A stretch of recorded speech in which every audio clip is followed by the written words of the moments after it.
Good evening, I'm Yvonne Stapp for Science for the Public, and I welcome you to tonight's Contemporary Science Issues and Innovations program.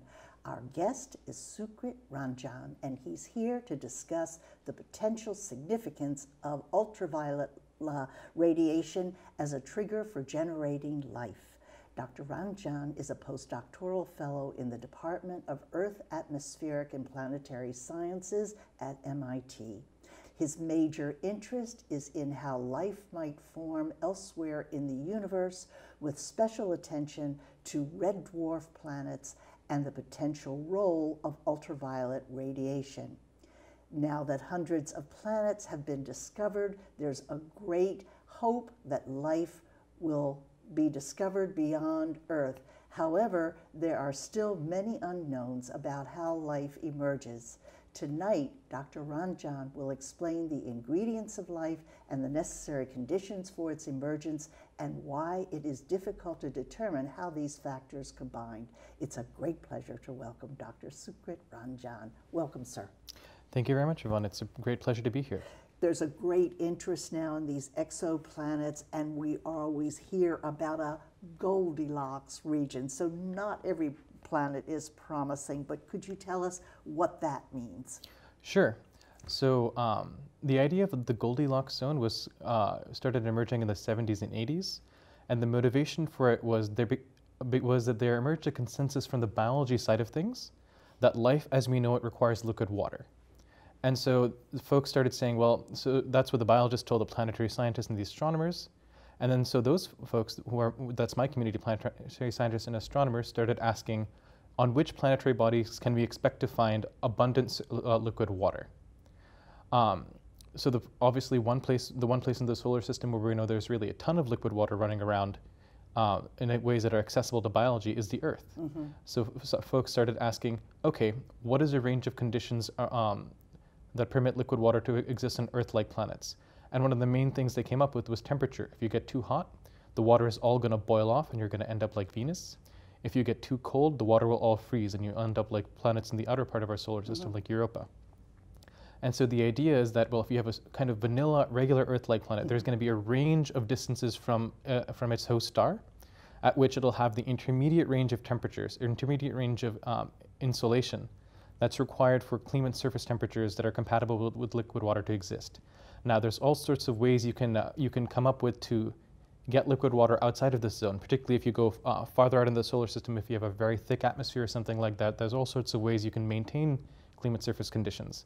But if you just have a vanilla planet, if you take the Earth and move it around another star, there's an intermediate range of distances around each star, and that's the Goldilocks zone. Okay, so is that still valid, that you still think that way? You need that zone, that distance, preferred distance from the star, whatever it is. I was just at a conference 2 weeks ago where people were railing against this. It's not a requirement. Planets can be habitable that are not in this zone, but it's a good place to look. It's easier for planets to be habitable in that zone. Okay, and while we're at it, is there any question about water? Because it went on for years, you had to have water, you had to have water. Is that still valid? I think most people continue to focus on liquid water as a requirement because we have an example of one life. Yeah. That's the life that emerged here, and this life requires water at multiple levels. They've tried doing it with other solvents, and it just doesn't work right now. Okay. So I think people are open-minded. If you can show us that it works some other way, we'll accept it. But until now, the empiricism says liquid water. So the water is still there. Then the next thing is we'll get the red dwarfs or these M dwarfs, whichever you prefer. What is that? Red dwarfs are stars that are much less massive than our sun, like around a tenth of a solar mass, and between a tenth and a fifth of a solar mass for the most part. So they're much smaller than the sun, they're much cooler than the sun, and they're much more common than the sun. Most planets in our galaxy, most stars in our galaxy are red dwarfs. Yes, okay, but a major thing is that they're smaller and that they're cooler. That's the thing? Yes, they're smaller, cooler, and dimmer. And when life emerged on Earth, our sun was much cooler, was it not? It's not a red dwarf, but was it cooler? Would that be a factor? It wasn't that much cooler. I think it's maybe 300 Kelvin off a 6,000 Kelvin base. Okay, so something it's not like that. A significant, not like the red dwarf situation at all then. So that's one issue. And then, so you get the question of the red dwarfs, is that enough UV that could be emitted from there, and then the various other issues with the bursts and so on. However, could you tell us about the chemistry of life a little bit? I think that's not well known, that life comes from nothing. I'm not sure if I would describe it as coming so much from nothing as from simpler components, but yeah, the idea that people have is that life had to start from somewhere, and it seems like the most plausible thing we can imagine is for it to start from simple chemicals that are available in planetary environments just from the planet's formation history. And so people try to figure out, how do you go from these things that are being delivered from the planet's formation to things that can walk, talk, and chatter? Or more realistically, how do you go to a chemical system that can replicate itself and preserve information? So that's what people are really trying to figure out a path to that. Okay, and what have you got? What do you have to have for ingredients? You'd have ingredients and you'd have conditions to put together to get life to emerge. So what would be the ingredients that you think now are necessary? Well, unfortunately, we don't know yet, because we don't have one of those complete paths yet. No one has gone and been able to demonstrate going from simple chemicals all the way to a living system yet. So what we have are different avenues that people are working on, different avenues that different collaborations are trying to pursue and try to get from point A to point B. One of the ideas that's very popular is the idea of what's called the RNA world. RNA is an information-bearing molecule similar to DNA. It also encodes genetic information, and it's very ancient. It seems to be the root of the tree of life. And it's unique in that it can catalyze its own replication. So it can bear information and reproduce itself. So it's a very attractive idea that the first life might have been a self-replicating RNA polymer. So folks are trying to make this in the lab. There's three major barriers. One is making the monomers of the RNA, the links in the chain that make up RNA. The second is polymerizing them. And the third is getting them to self-replicate. There's been a lot of progress on the self-replicating side, but it's not entirely there. It's not fully there yet.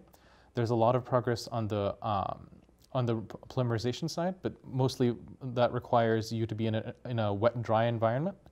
The work that I did was focused on the first link, on which progress was stalled for about 4 or 5 decades, which was the synthesis of the monomers.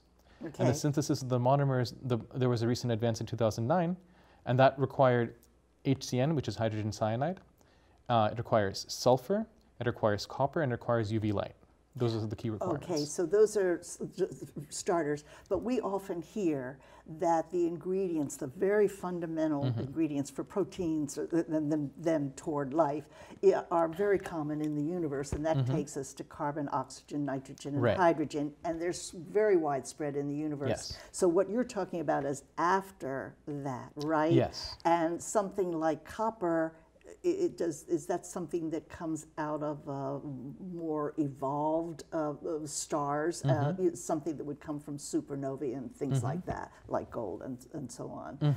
So you're talking about things that are farther along, not the most basic, correct? So do you still have to have these most basic elements? You need to have the elements there, and those are synthesized in stellar events. But on a planet, you undergo a lot of secondary differentiation events that change the environment. Yes. The reliance on copper is a weakness of this particular paradigm, because copper is not as we know that, for example, there was a lot of iron on early Earth, but that copper would have been relatively rare. And so one of the things the chemists are doing is trying to eliminate the dependence on copper and make it work with iron instead. Okay.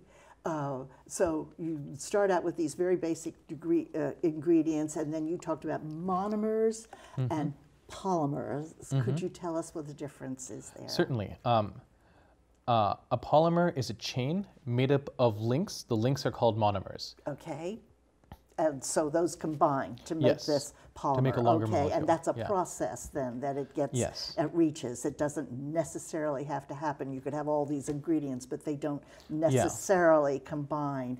And then if you had all these ingredients on this happy planet, then what conditions do you need in addition? And so presumably you need the UV. Is that a necessary condition that's known?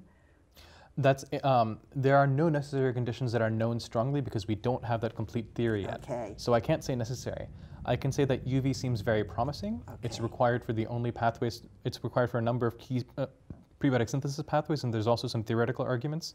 There's also some historical evidence from our own genes that UV was relevant. Okay. What about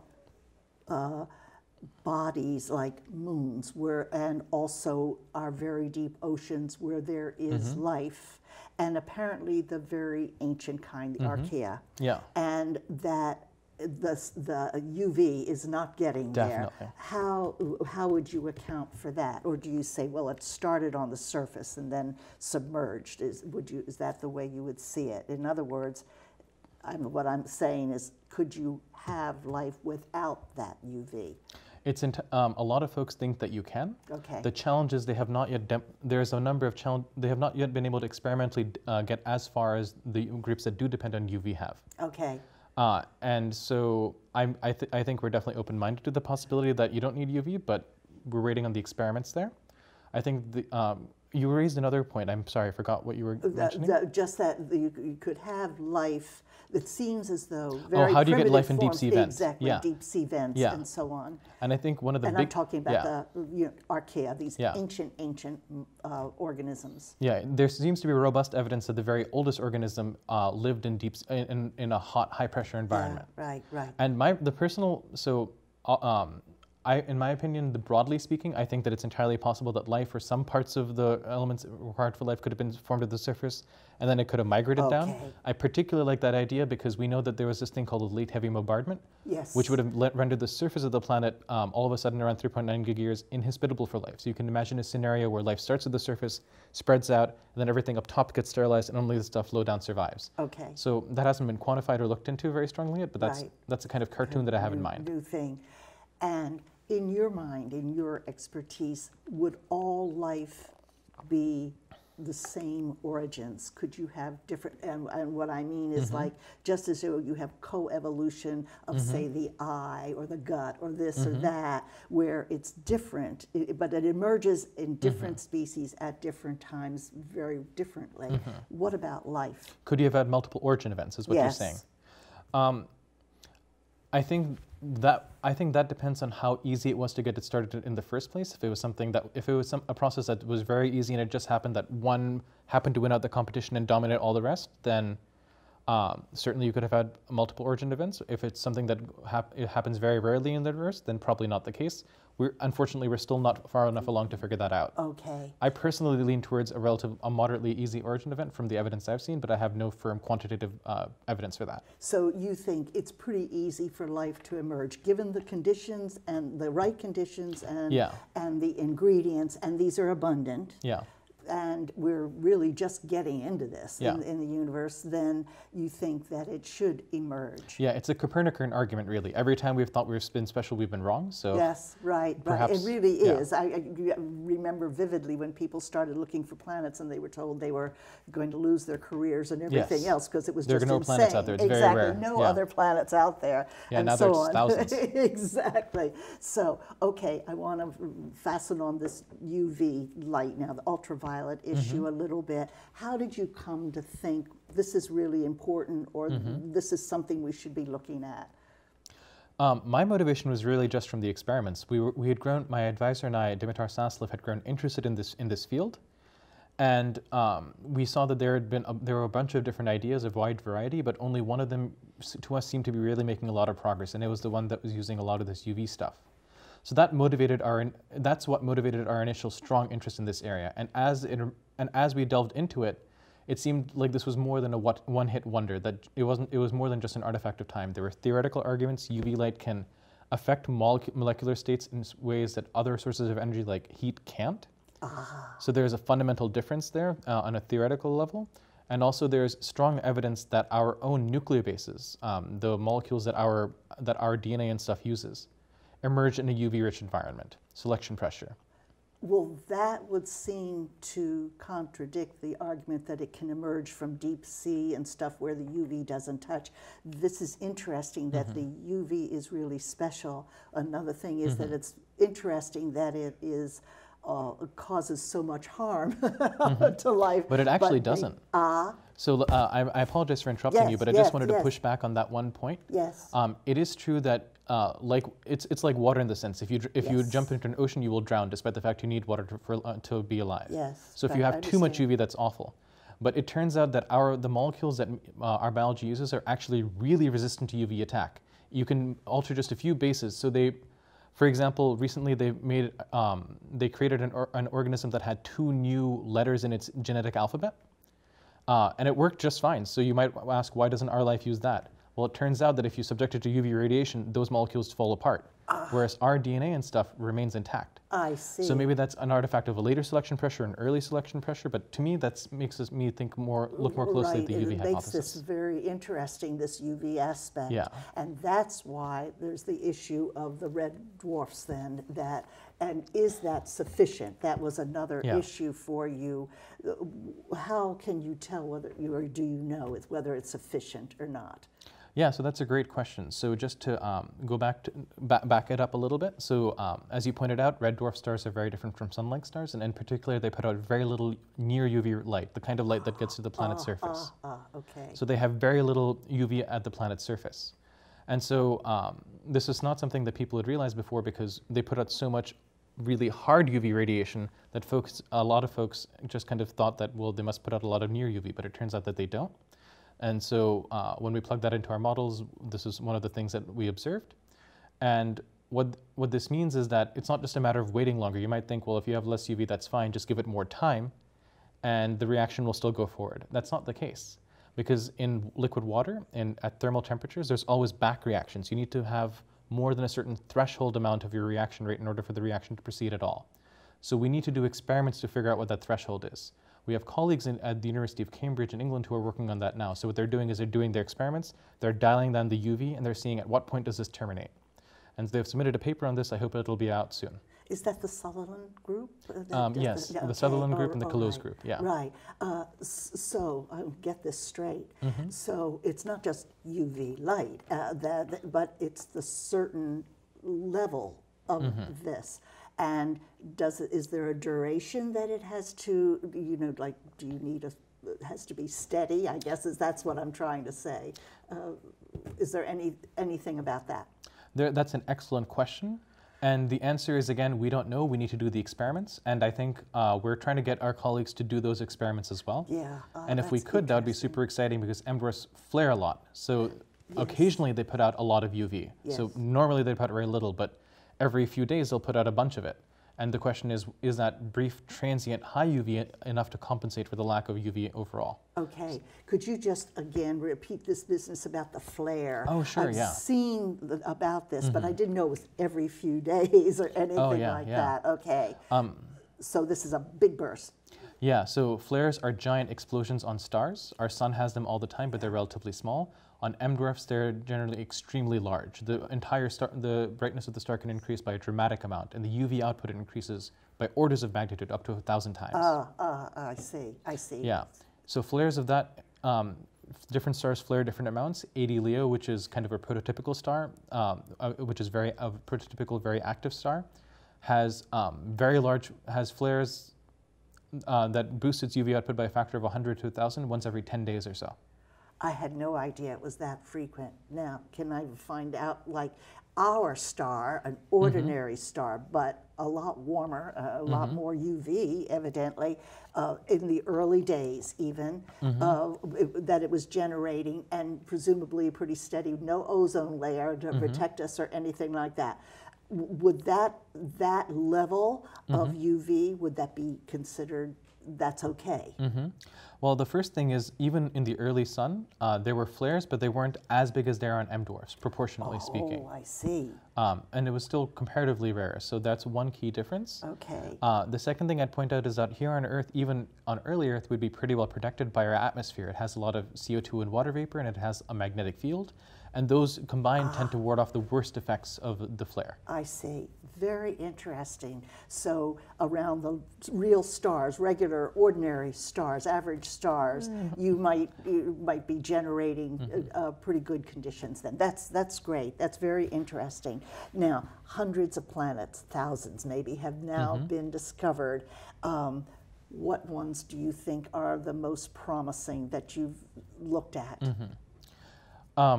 I personally am most excited about I think all these objects are really interesting, I'm just hungry for any data we can get our hands on. I think that there's a planetary system that's been discovered called LHS 1140b that I'm really excited about because it orbits a nearby relatively bright M dwarf, and as a result, I should clarify, it's a planet that we think is rocky and that's in the middle of that habitable zone, that Goldilocks zone. So it's a great place to look for life, and it's one of the only places where we can look for life because its parent star is small enough. It's one of these smaller M dwarfs. Okay. So it's a place where we can actually look. So I'm really excited about someone going out and doing the looking. Okay. What do you mean by looking at this point? Because okay.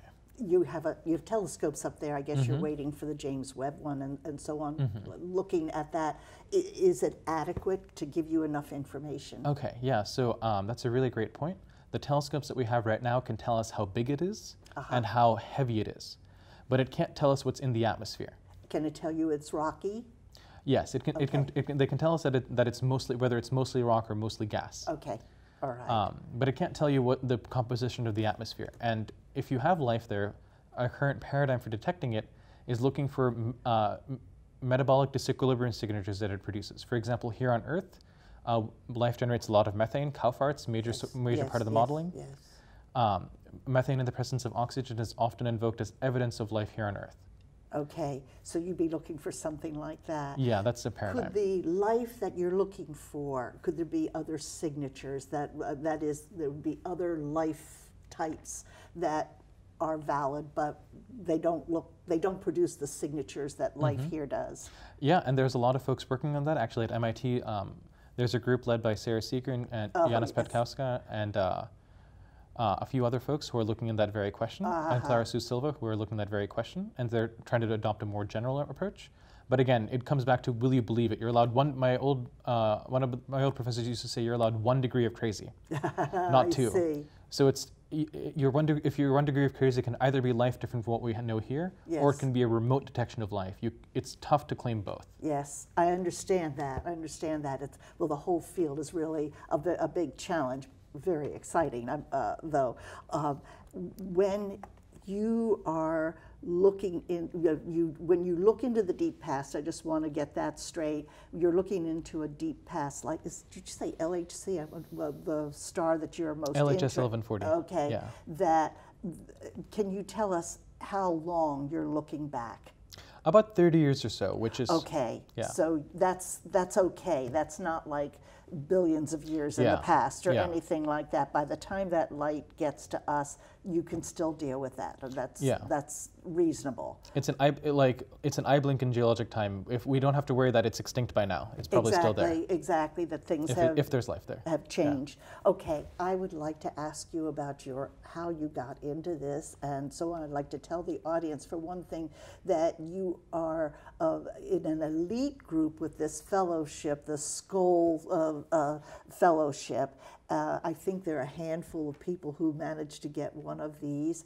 But how did you get into this field, and tell us about that fellowship, if you would, too? Certainly. So Skoll stands for Simon's Collaboration on the Origin of Life. So there's this philanthropic foundation, the Simons Foundation, that gives money for research on different projects, and they have different initiatives. One of their initiatives that was started a few years ago is to try to contribute to the search for understanding how life started. And so they fund a bunch of folks to work on that. I wrote an application to join them, and I was lucky enough to be accepted. So they're funding me to work on that set of questions now. As to how I got interested in that field overall, it's really just that there was a really interesting opportunity there. There was kind of some low-hanging fruit that wasn't being plucked. You had a lot of progress on the chemistry side. They were figuring out how to do a bunch of different things, but you didn't have a lot of people on the planetary science side asking, well, are these conditions really plausibly available? Were they available on early Earth? So is this realistic to explain the origin of life on Earth? And are these conditions available in other planetary environments? So are there other climate environments for the emergence of life? Okay. Is astrobiology a fairly young field, by the way? Oh, astrobiology people have been speculating about it since ancient times, but I would say that as an organized discipline, it's only about 20 or 30 years old. Right, and what goes into that? Because do you have a very strong chemistry background? I'm mixed up on that, or because it seems as though you need the chemistry, almost need geology. You need a whole bunch of. What do you need? Yeah, so you're right in that it is a very interdisciplinary field because this interpretation is very interdisciplinary. The way you do it is you acquire strong grounding in one field. So my strong grounding is in physics, planetary science, and astronomy. I see. And then you learn enough of the other fields to talk to them and ask intelligent questions. Okay. So that's one of the things Find that we the did right people. in grad school. Yes. Yeah. Okay. And then ultimately, what would you like to do with this? What would you like to discover? Life on another planet. Oh, so what I would, if I got all my druthers, what I'd really like to do is understand the origin and distribution of life in the universe. Yes. So that's the big picture, airy-fairy goal. More specifically, I would be unbelievably thrilled if at the end of my career we had a concrete path through which life could have emerged on Earth in particular, and that was plausible, that that was high yield, high throughput, we felt certain about. And I would feel even more thrilled if we could, if we had detections of life on a bunch of different planets or on other stars, and we can use them to test origin of life theories. For example, if my colleagues who do these experiments come up with the conclusion that UV-dependent origin of life can't happen on planets or on M-dwarf stars, but you find life there anyway, that tells you that the origin of life does not require UV, or at least maybe there's a path that does use UV, but there must be paths that don't. So there's an opportunity for an empirical test there, which I think is very exciting. And you can test it. You will be able to test these things. Yeah. That was the other, you mentioned models and so Yeah. on. It sounds as though this is getting very, very sophisticated now. Yeah, which is a bad thing.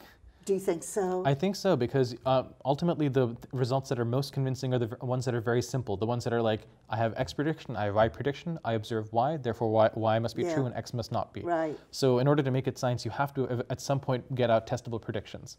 Right. So I think that the origin of exoplanets is really exciting for origins of life, folks, because now that we have exoplanets and we can hope to detect life on them, understanding the distribution of life elsewhere in the universe will help us understand the origin of life here on Earth, because we can make testable predictions and then we can test them on these exoplanets. Yes. Well, it's going to be very exciting, I'm sure. I'm sure you're looking forward to seeing that James Webb telescope go up. And people are really counting the days, I guess. When is that going up? Is it a couple of years? Or I think it's early 2019 now. Yeah. Yeah. Oh, wow. I just hope it doesn't blow up on the pad. That would be very nice. I know. But they report periodically, you know, they're working on this mirror, they're working on this now. It's really an exciting thing. I wish you the absolute best in your future, in your career, which I'm sure will be brilliant. And I know we'll hear about you more down the line. And I thank you very much for giving us all this wonderful information. Thank you very much. Thanks for the opportunity to be here.